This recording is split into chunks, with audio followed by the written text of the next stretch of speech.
Private దవాఖానాల్లో అనవసర సర్జరీలపై ఆగ్రహంగా ఉంది సర్కార్. హాస్పిటల్స్ నిర్వాహకుల తీరును ఉపేక్షించేది లేదంటోంది. ఇందుకోసం మంత్రివర్గ ఉపసంఘం కూడా వేసింది. కాసుల కోసం ఇష్టారాజ్యంగా అపెండిక్స్, గర్భసంచుల తొలగింపు లాంటి సర్జరీలపై మానిటరింగ్ జరపాలంటూనే ప్రజలు కూడా అవగాహన పెంచుకోవాలని చెబుతున్నారు.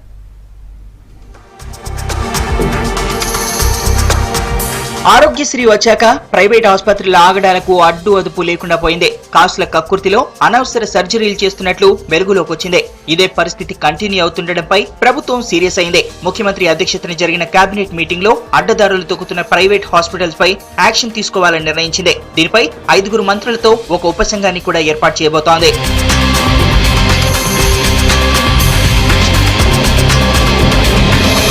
కరీంనగర్, వరంగల్ తో పాటు పలు జిల్లాల్లో ఎక్కువ సంఖ్యలో అపెండిక్స్, గర్భసంచి ఆపరేషన్లు జరగడం సంచలనం సృష్టించింది. దీనిపై హెచ్ఆర్సీ కూడా సీరియస్ అవడంతో ప్రభుత్వం గతంలో కొద్ది మందిపై యాక్షన్ తీసుకున్నా మార్పు రావడం లేదు. అయితే సర్కార్ కమిటీ వేయాలన్న నిర్ణయాన్ని స్వాగతిస్తోంది ప్రభుత్వ వైద్యుల బృందం.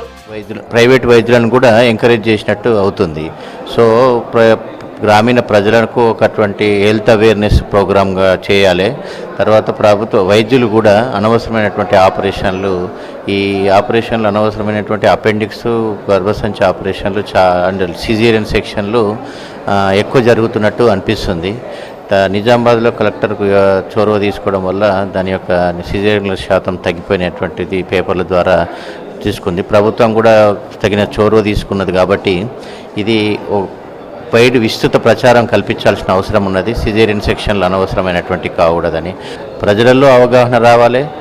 వైద్యులలో కూడా వీళ్ళు చేస్తే ఇటువంటి మనకు పనిష్మెంట్ ఉంటుందని ఒకటి అవగాహన వచ్చి ఒక ఏడాది టైం ఇచ్చేసి మళ్ళీ రిట్రాస్పెక్టివ్గా ఆలోచించేసి ఏ విధంగా చూసి కట్టడి చేయొచ్చు అని చెప్పేసి చేస్తే బాగుంటుంది.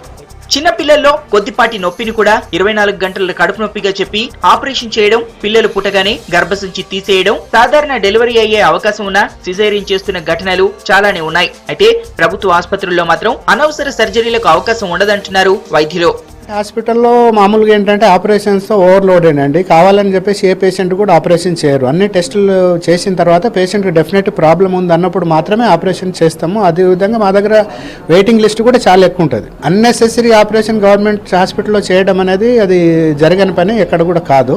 ఇక ఇప్పుడు మనది కొన్ని చోట్ల అన్ని ఫీల్డ్లో ఉన్నట్టు కొన్ని పిల్ఫరేజ్ అనేది ఉండడము ఏదైనా జరిగినప్పుడు ఇమీడియట్గా గవర్నమెంట్ ఇమీడియట్ యాక్షన్ తీసుకొని ఇట్లా ఎందుకు జరిగింది ఏంటిది అనేది ఇన్వెస్టిగేషన్ చేసి ఫర్దర్ ఇట్లాంటి ఇన్సిడెంట్స్ మళ్ళీ రికర్ కాకుండా రెక్టిఫై చేయడం అనేది రెస్పాన్సిబిలిటీ. ఇంకొకటి ఏంటంటే ఇప్పుడు అపెండిక్స్తో పాటు గర్భసంచి ఆపరేషన్ అనేది కూడా ఫ్రీక్వెంట్గా మనం వింటున్నాం. ఇప్పుడు మీకు సమస్య వచ్చినప్పుడు మాత్రమే ఆపరేషన్ చేసుకోవాలి. అన్ని సమస్యలకు ఆపరేషన్ అనేది సొల్యూషన్ కాదు. డెఫినెట్గా ప్రాబ్లం ఉన్నప్పుడు ఆపరేషన్ చేసుకున్నట్లయితేనే మనకు ఒక కన్సల్టేటెడ్ సొల్యూషన్ వస్తుంది అన్నట్టు అవేర్నెస్ తెచ్చినట్లయితే చాలా మందిలో మార్పు వస్తుంది. ఇట్లాంటి సమస్య కాదు.